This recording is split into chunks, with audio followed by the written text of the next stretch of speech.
Esto es el grupo de estudios sociales sobre la alimentación, que nos reunimos mensualmente en distintos formatos desde el 2017 para discutir algún tema relacionado a los estudios sobre la alimentación desde las ciencias sociales. Y hoy día tenemos una visita que es ilustre no solamente por su carrera académica, sino además, Daniela, yo creo que fuiste la segunda invitada a GESA en el año 2017, la segunda o la tercera. Y además muy querida acá en el CEDER, donde estuvo muchos años. Daniela Gac es socióloga, doctora en ciencias sociales y académica de la Universidad de Chile. Su trayectoria se ha centrado en el estudio de las transformaciones territoriales en contextos rurales, con un enfoque en la justicia social, la soberanía alimentaria y los impactos socioeconómicos de la reconversión productiva. Actualmente lidera el proyecto Alternativas para las Comunidades Rurales Agrovoltaica como enfoque innovador para la producción agrícola y energética de los pequeños agricultores y la soberanía alimentaria, desde donde investiga las tensiones y oportunidades que emergen en la interfaz entre agricultura y energías renovables. Con un enfoque interdisciplinario, su trabajo analiza cómo las transiciones energéticas pueden afectar los derechos territoriales, los modos de vida campesinos y las posibilidades de una alimentación sustentable desde los territorios. Le damos la bienvenida y la palabra a Daniel. Gracias, Yael. Siempre es un gusto estar con ustedes y compartir los avances de la investigación y del trabajo que estoy realizando. Contarles un poco que este proyecto o este tema que estamos trabajando sobre la expansión fotovoltaica en los territorios rurales, la soberanía alimentaria, es un proyecto que ha dado como muchas vueltas y muchas reflexiones. Está financiado por un proyecto que en la práctica hizo o tiene el propósito, y creo que va a terminar siendo así, de estudiar la agrivoltaica o la agri-PV en Chile, lo que es un desafío gigantesco y que está todavía iniciando cosas interesantes que después yo les puedo ir contando. Pero también la reflexión se basa en un proyecto que teníamos sobre ciudadanías rurales, en donde lo que nosotros pudimos ir con Beatriz Bustos, en donde lo que pudimos observar era la instalación de un número significativo de paneles fotovoltaicos en los territorios rurales, y nos empezamos a hacer la pregunta de, bueno, ¿qué significa esto? ¿Qué pasa con las comunidades si ya no tienen agua? Tienen que dejar de producir su alimento, tienen la oportunidad de arrendar sus paneles fotovoltaicos, sus tierras para los paneles fotovoltaicos, y se transforma, por lo tanto, en una oportunidad de negocio que transforma sus modos de vida y también transforma las posibilidades de la producción de alimentos en Chile. Ese es el gran contexto. Pero antes de partir, la gran reflexión entonces, y cuando uno se enfrenta a esta situación de ver paneles fotovoltaicos en los lugares donde en la práctica uno no necesariamente pensaba que se iban a instalar estos parques, porque estamos hablando de grandes parques y grandes extensiones, como lo vamos a poder observar, era necesario entender, bueno, ¿qué estamos haciendo la transición energética y por qué se están instalando estos parques fotovoltaicos en los territorios rurales? Esa es la pregunta. Entonces, empezamos a indagar en el contexto político desde el cual nos instalamos y hacemos esta discusión, que no es algo novedoso tampoco para los territorios, la instalación de infraestructura energética que transforma los modos de vida. La diferencia en la práctica era el lugar donde están instalados, porque si uno ve desde el año 45, tenemos la instalación y la discusión sobre energía nuclear, después tenemos la crisis del petróleo, y después empezamos también con una transformación en la forma en que nos aproximamos a la discusión sobre la energía, que tiene que ver con los acuerdos medioambientales de cómo ponemos freno también a las matrices energéticas que están afectando al medio ambiente. Entonces también comienzan a implementarse y a surgir dentro de la discusión, dentro del contexto de la política global, una serie de acuerdos y agendas que van principalmente orientadas a hacer frente o a discutir sobre el cambio climático y los impactos medioambientales. Entonces, el año 2009 se firma el Acuerdo de Copenhague y en 2015, que es el acuerdo más importante para esta discusión, se firma el Acuerdo de París, que nos comprometemos, o muchos países se comprometen dentro de Chile, a bajar o detener o limitar el calentamiento global a 2 grados Celsius, lo que significa reducir el uso de combustibles fósiles y por lo tanto transformar la matriz energética de nuestro país, o sea, de los países en general. En Chile lo que tenemos, por otro lado, es un contexto político que desde los 70 se condice con lo que pasaba a escala internacional. Tenemos un aumento de la explotación y el uso del carbón para la producción energética. Chile además se liberaliza económicamente y se privatizan una serie de empresas, lo que también significa un incremento también de la infraestructura energética de carbón y la instalación de muchos de estas industrias dentro de los territorios en Chile. Pero al mismo tiempo, en el año 90, y en conjunto con todos los acuerdos de Copenhague, etcétera, se crea la Comisión Nacional de Energía, que de alguna manera comienza a instalar la discusión sobre la política energética, cuál es el rol que van a tener las energías fósiles en Chile, para que en el año 2008 se genere un Plan Nacional de Energía que de alguna manera empieza a pensar en la posibilidad de diversificación energética, y ya en el año 2010 decidimos, vamos a partir y vamos a apostar por la energía renovable. Entonces en el año 2010 empezamos a ver en Canela estos parques eólicos y un montón de territorios, y nos damos cuenta de que de alguna manera se viene una discusión interesante dentro de los espacios rurales. Bueno, en el año 2015 se aprueba la Ley de Fomento de las Energías Renovables No Convencionales y también hacemos un acuerdo, conjunto con el Acuerdo de París, de establecer que el 20% de la energía de nuestro país provenga de energías renovables no convencionales. Eso significa transformar la energía energética y también se anuncia el plan de cerrar las plantas del carbón, y en el año 2020 comienza ya directamente el plan de descarbonización de nuestro país. Entonces, estos son los distintos hitos que de alguna manera dan cuenta de por qué está pasando lo que está pasando con respecto a la importancia que están cobrando este tipo de energías renovables no convencionales dentro de los territorios. Entonces, lo que de alguna manera tenemos que empezar a reflexionar, o cómo lo estamos reflexionando, es que tenemos un gran contexto internacional, luego tenemos un contexto ya a escala local y nacional, que de alguna manera representa un cambio de cómo producimos, distribuimos y consumimos energía, que es una gran discusión, hay mucha bibliografía y es súper interesante explorarla también, porque de alguna manera nos va dando luces de también el lugar que cobran las energías renovables no convencionales, no solamente como algo 100% como desde esta mirada verde y positiva, sino como también reflexionarlo desde un aspecto crítico. También los múltiples actores que deben estar incluidos dentro de esa discusión. Entonces nos damos cuenta de que esta política depende del gobierno, pero también del sector privado, de la sociedad civil, pero también, y emerge dentro de la discusión, las comunidades locales que dentro de hasta este momento todavía no estaban instaladas.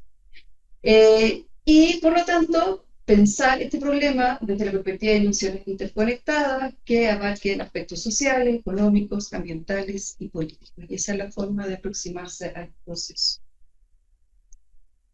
Entonces, como síntesis, hay un compromiso internacional, que es el Acuerdo de París, un marco legal, que es la Ley de Energía Renovable y la Descarbonización, y hoy día lo que tenemos es el desafío de la implementación,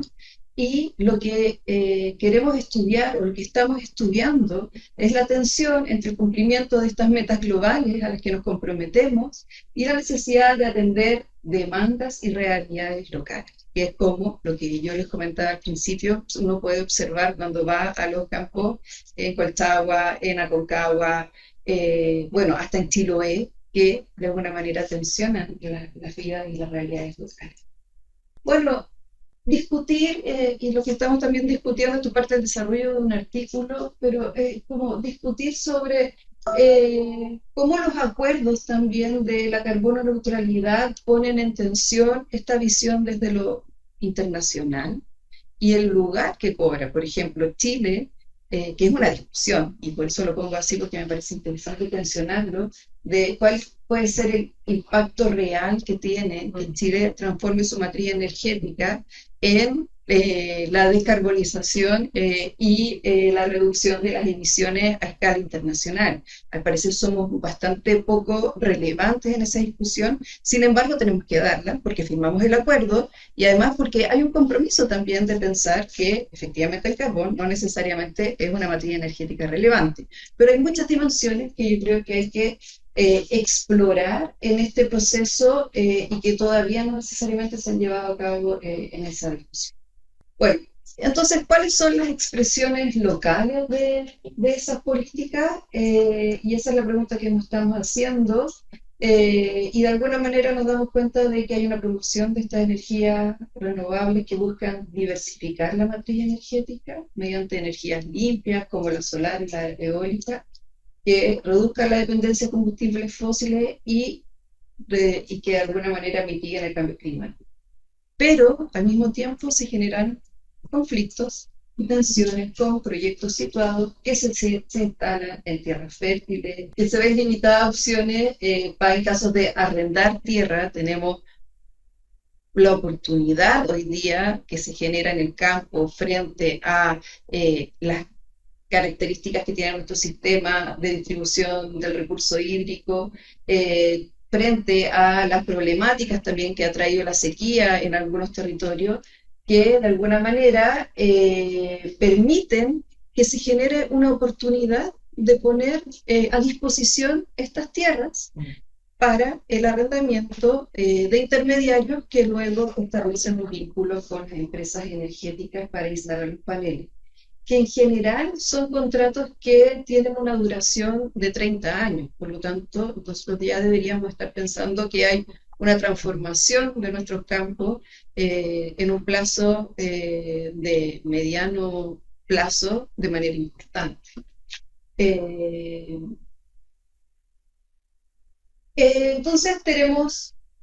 y la problemática que nos interesa, que tiene que ver con la seguridad alimentaria y la soberanía alimentaria, que es el principal foco de esta investigación, tenemos pérdida de superficies agrícolas de alta calidad debido a la desertificación y erosión, la competencia entre producción de alimentos y la generación de energía, que antes no era un tema porque nuestro límite era hacia el norte de nuestro país, por lo tanto llegaba hasta la cuarta región, como les comentaba, esta imagen que tenemos de Canela y estas aspas eólicas, pero que todavía no había impactado la zona centro-sur y sur de nuestro país. Y por lo tanto también empezamos a preguntar, bueno, ¿cuáles son las políticas de planificación territorial que equilibran este uso de tierra? ¿Hay alguien que esté pensando en eso? Esas son las preguntas que parten. ¿Hay medidas de compensación para los actores afectados? ¿Cuáles son la participación activa que tienen los agricultores en las decisiones sobre estos proyectos energéticos? Esas partes de las necesidades y preguntas que nos hacen. De la aproximación teórica desde la cual estamos instalando esta discusión, parte de esta gran visión que podemos tener del impacto que tienen estas grandes políticas a escala local y las fricciones, como hablaba antes, sí, sobre los espacios locales y de alguna manera cómo hay una traducción dentro de los territorios de estas prácticas. Entonces, es súper interesante y apasionante mirar cómo las discusiones a escala internacional y ver lo que pasa en la COP, por ejemplo, y luego discutir con los actores locales y ver cómo es su aproximación también a este proceso de transformación de la materia energética. Entonces, de alguna manera, nuestra discusión es el entrelazamiento entre las dinámicas locales y las representaciones que tienen estas políticas de alcance global. Para observar las dinámicas, o cómo, observando las dinámicas locales que se ven directamente impactadas por las decisiones globales y los impactos por ejemplo, del hidrógeno verde. En este caso no era el hidrógeno verde, pero salió de representación, pero de las energías renovables no convencionales que implican esta interconexión y que son parte también de esta discusión. ¿Cómo lo estamos estudiando ahora y pensando que es un proyecto que no tiene mucho financiamiento, un proyecto interno de la Universidad de Chile? Fue bueno, ¿cómo lo podemos estudiar en esta primera etapa sin tener que desplegar tanta recursos? Y fue bueno, pensémoslo desde la intersectorialidad, pensando que es interesante dar una discusión con respecto a la forma en que Chile se está aproximando a esta problemática y uno dice, bueno, ¿cómo está resolviendo este tema el Ministerio de Agronomía, de Agricultura, perdón? ¿Cómo está resolviendo el Ministerio de Energía? ¿Cómo lo está resolviendo también los dispositivos institucionales que empiezan desde la escala de la planificación regional? Y por lo tanto, la interconexión se me pareció una forma interesante. Y sobre todo porque fue parte de un requerimiento cuando estábamos explorando este tema de la comuna de Catemu, en donde ellos se veían enfrentados a una problemática importante de un proyecto de parques fotovoltaicos que les voy a mostrar que ocupaba aproximadamente el 20% de las tierras cultivables de su territorio. Solo para como comentarles, acá hay un gráfico que da cuenta de cómo han ido aumentando el proyecto desde el 2024 al 2025. Estos son los proyectos que están presentados y que están aprobados. No necesariamente son todos los que están aprobados, pero también demuestra el interés de ciertos territorios particulares de implementar y de incrementar el uso de las tierras dentro. Por lo tanto, es importante discutirlo, porque si pensamos que la región de O'Higgins, de Valparaíso, son territorios importantes, también lo que tenemos, porque estamos estudiando la provincia de la Concagua, ya poniendo como un foco específico, en Yayay ya tenemos 459 hectáreas que o están con proyectos aprobados o proyectos que están en discusión. En Catemu son 335, en Panquehue 68, y así podemos ver que hay una importante tensión, sobre todo si pensamos en territorios como Catemu, que no sé si conocen la comuna de Catemu, pero es una comuna que tiene bastantes particularidades en el sentido de que tiene una vocación agrícola importante, pero también tiene instalación de una minera importante también, que tensiona las formas, pero que además ha sabido coexistir con este tipo de producción agrícola y minera, pero que hoy día, enfrentada también a la energía, comienza a tensionar las dinámicas locales. Acá están como los paneles, y lo que estamos tratando de hacer y poner en discusión son la clase de suelo que tiene Siren y la instalación de los paneles que está Catemu, que son los paneles son los que están en color como celeste. Y nos damos cuenta de la cantidad de hectáreas y paneles que se están instalando tanto en Yayay como en Catemu, en tierras que, si nos damos cuenta por el tipo de color, son tierras de calidad, de buena calidad, y por lo tanto también estamos poniendo y arriesgando la capacidad de producción agrícola dentro de esos territorios que también están tensionados también por un tipo y por otro tipo de producción que parte también de otra parte de la discusión, de la agroindustria y de la agroindustria paltera. Entonces, ¿cuál es el espacio que va a tener otros tipos de producciones? Si vamos a tener producción energética, vamos a tener producción de palta de manera intensiva y muy extendido en las laderas de los cerros. Por lo tanto, la problemática de la seguridad y soberanía alimentaria se hace súper tangible cuando uno visita esos territorios.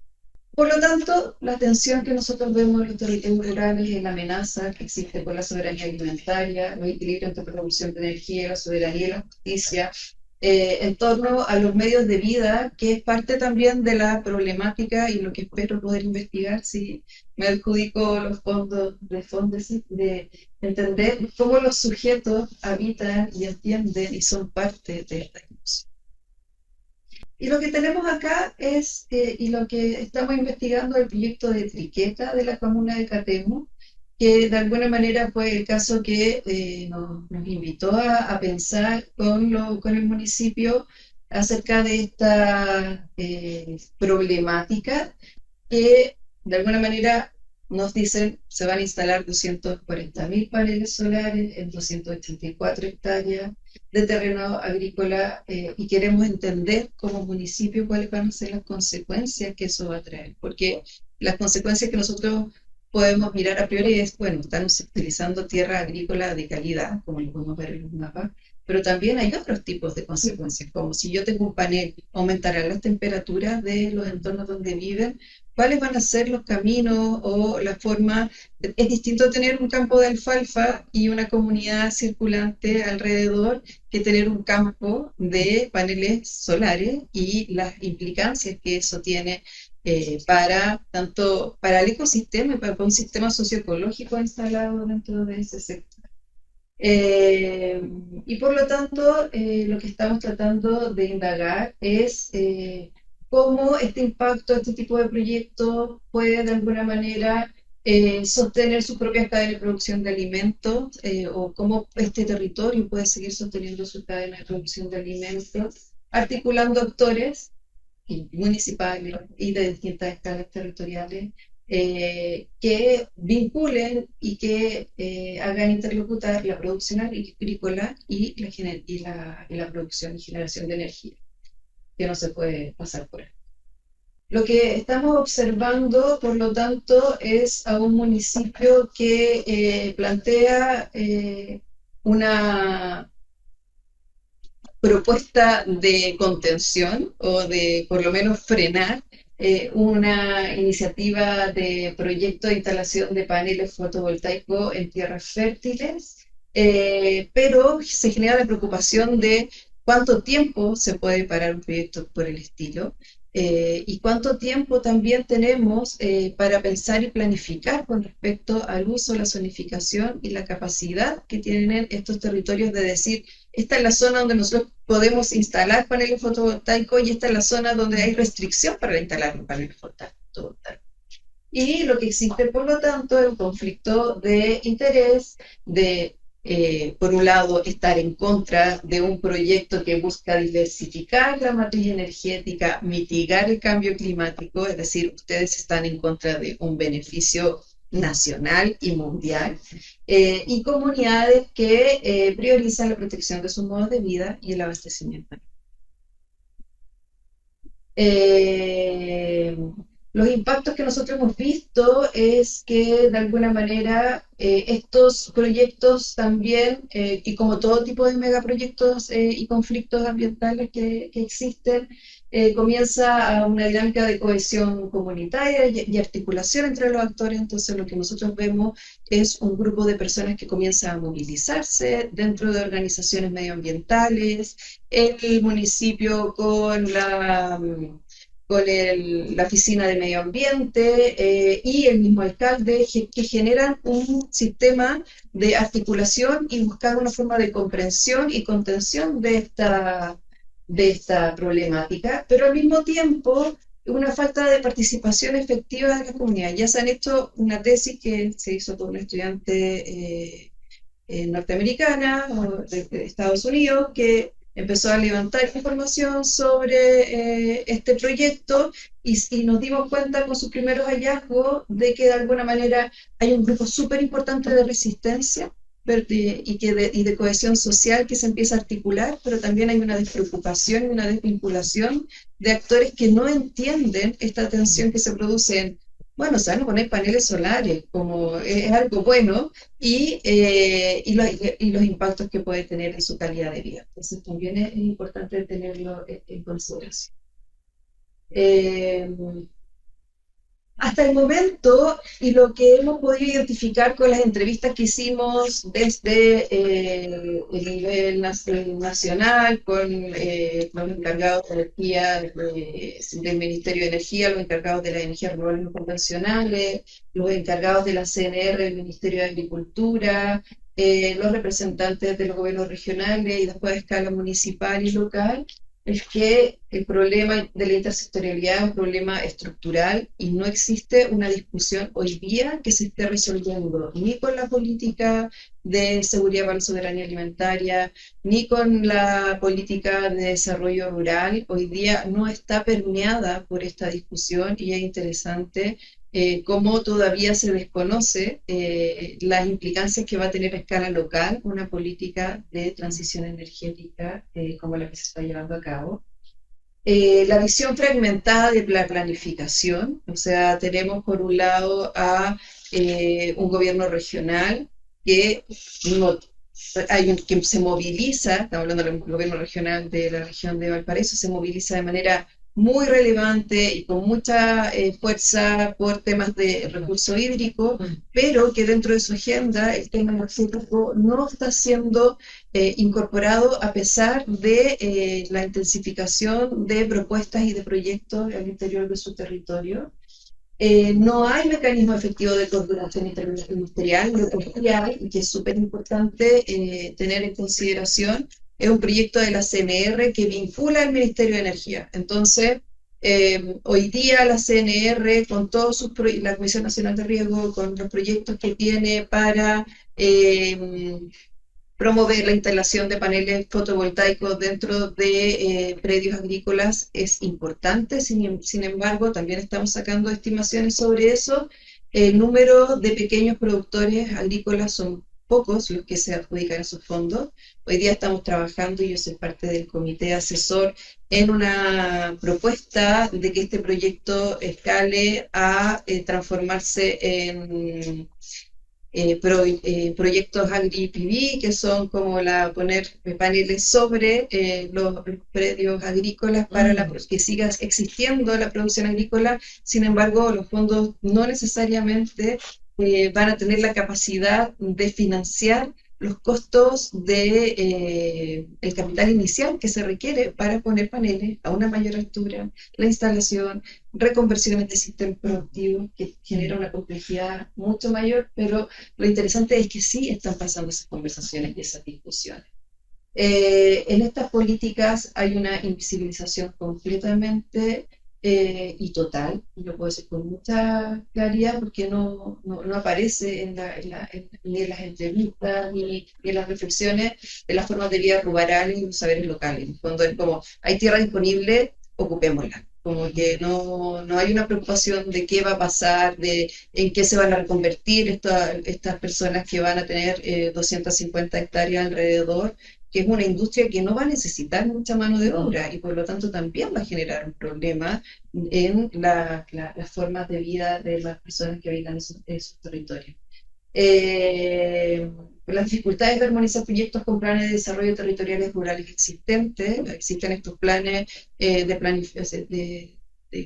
o la planificación rural interconectada, que de alguna manera vincula los distintos espacios rurales, pero nos dicen no es normativa, no es general limitante, no está incluida los proyectos energéticos, por lo tanto no tienen ningún nivel de control a través de esos mecanismos. Y lo que observamos, por lo tanto, es que se siguen reforzando desigualdades históricas entre grandes actores privados y las comunidades campesinas, y es parte, por lo tanto, de una preocupación que tenemos que poner sobre la mesa con respecto a el planteamiento y las preocupaciones de las ciencias sociales críticas rurales en Chile y Latinoamérica. Eso. Muchas gracias.